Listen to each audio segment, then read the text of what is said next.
Going to read Chapter 3 in Gary Paulson's Tucket's Ride.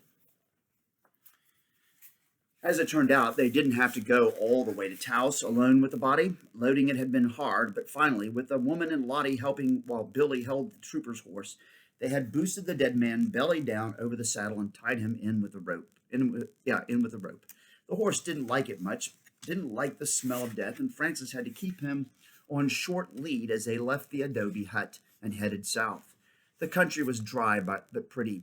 There was high bluffs on the left, and they had not gone more than 5 miles when they came on a small settlement along a flowing river. There were no people evident, though there were tilled fields and some goats and pigs and pens. Francis stopped to water the horses. They could not set too fast a pace with the dead soldier's body bouncing across his horse. Several times Francis had to struggle to keep the trooper's horse from running away.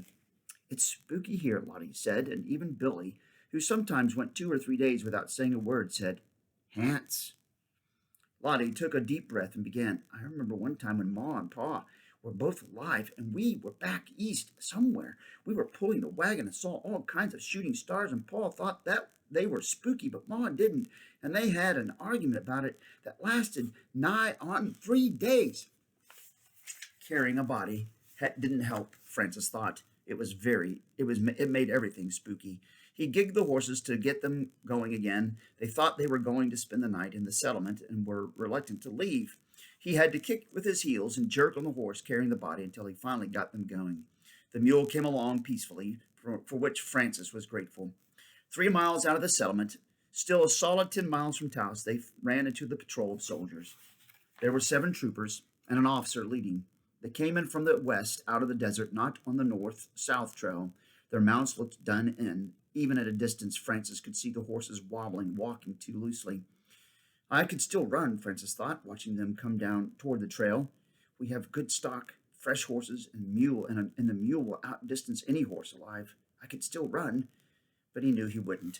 The troopers cut the trail half a mile and more ahead of them. They started to turn and head toward Taos. Then one of them saw Francis and called to the others, and they all turned and waited, not wanting to push their horses any more than they had to. When Francis was still 50 yards away, one of the men said, "Hey, he's pulling Flanagan's mount. I know the blaze in one white stocking, and there's a body on it." The patrol kicked their exhausted mounts into the motion and approached Francis and the children with weapons ready. With a start, Francis remembered that he had never reloaded his rifle. He had been so distraught that he had forgotten all about it. Not that it would have helped much with 8 soldiers, all weapons ready. He'd be dead before he hit the ground. "What is all this?" the officer asked, pulling up across the trail in front of Francis to block his way. As Francis stopped, the officer rode closer and looked under the blanket. "It's Flanagan, all right. How did this happen?" For once, Lottie was quiet. Francis thought quickly. If he told the truth, would they just shoot him? Or should he lie now and tell the truth later? Or would they make him even angry? Or would that make them even angrier? He decided to tell the truth. "I shot him." "You shot him?" "Yes, sir. He was trying to force a Mexican woman, and I surprised him. He drew his cap and ball and shot at me, and I just pulled the trigger. I didn't want to shoot him. It just happened." "It just happened?" "Yes, sir. In self-defense." "Self-defense?" The officer looked at the body on the horse again, then back at Francis. "Who are you?" "My name is Francis Tucket. Over a year ago, I was with my family heading west on the Oregon Trail, and I was kidnapped by the Pawnees. I escaped and tried to head after them, and on the way, I found these 2 young'uns." The officer shook his head. "Just a name for now. And one more thing. We're still fighting the Mexicans. What are you doing here in the middle of it?" "I didn't know there was a war," Francis told him, how they had hit the closed passes of the north. Francis told him how they hit the closed passes of the north and drifted south looking for their way through the west. "Some drift. You must have come 500 miles. "Closer to 6, I think. I've been keeping track all day by day."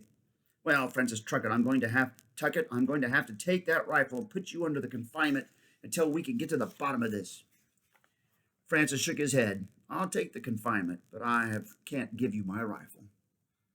It was a tight moment. The rifle had been with him constantly, except for when the Indians had captured him, and again when 2 men had surprised him sleeping. It was like an extension of his arm, his mind, and he had no intention of releasing it again, voluntarily or otherwise.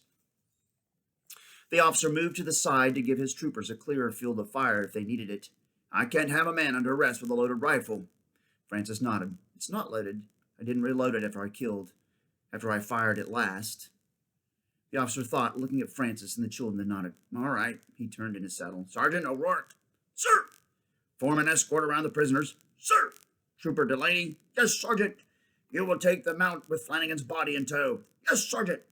The troopers moved their tired mounts to a line on each side of Francis and Lottie and Billy, who were still on the mule.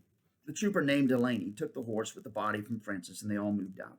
The officer started in the lead, but soon dropped back alongside Francis. You say Flanagan was forcing a Mexican woman? Before Francis could answer, Lottie cut loose. She'd been silent all this while, an unnatural state for her, and she blasted the officer. He was being rageous, that soldier, simply rageous. Back home in Esther County, they would have just taken him out and let the pigs eat him. Francis here saved that woman something awful, and it ain't right you come along with all your guns, rest him like he was bad. He ain't bad, he's good. And that man shot at him, look at his face, see? He saved us from a fate worse than death, and he saved that woman the same way. Seems like you ought to give him a medal for shooting. Lottie, hold it, all right? Francis turned and held his finger to his lips. She stopped.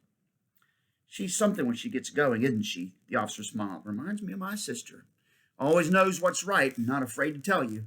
Francis nodded. She's right most of the time. Just sometimes she takes a while to get it all out. They rode in silence for a bit. Francis' horse fretted at walking slowly with the tired cavalry mounts, and the mule picked up on it and tried to get ahead. Francis had to fight him back. Mules, the officer said, good until you need them, and then they get stubborn. This one's all right. They just don't want to go slow. Your horses are shot. The officer nodded. We've been almost 150 miles in this patrol, looking for the Mexican army. I told my commandant they had gone south, but he still wanted to check to the north. Francis nodded. I haven't seen any sign of an army. He looked at the officer. What's your name? Brannigan. Francis shook his head. Brannigan, Flanagan, O'Rourke. Why, all the Irish names. We're an Irish militia out of Missouri, called up for the war. We're coming through here on our way to south. Why were we at war with Mexico? Brannigan snorted. The truth is, we just want their land. They own the whole West, including California and up into the prairies, all of Texas. Those rubberneck politicians back east wanted it so they trumped up this war. It wasn't much of a war. But there are still skirmishes going on.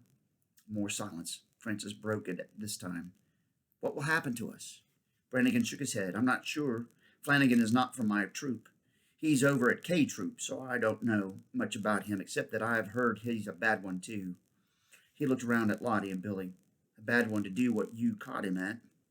He probably deserves shooting 10 times over, so I expect there won't be a problem. Still, it's not my decision. The commanding officer will have to decide. Oh, well, I'm sorry I had to do it.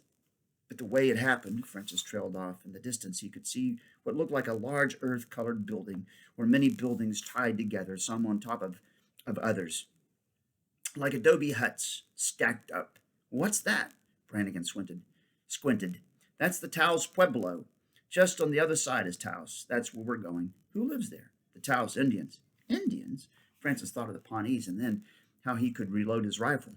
Brannigan saw the concern and chuckled. They're not like the Plains Indians. These are more settled. They farm instead of roam and hunt. More civilized? Another laugh. In many ways, they are far more civilized than we are. And that was the third chapter. Back with more later.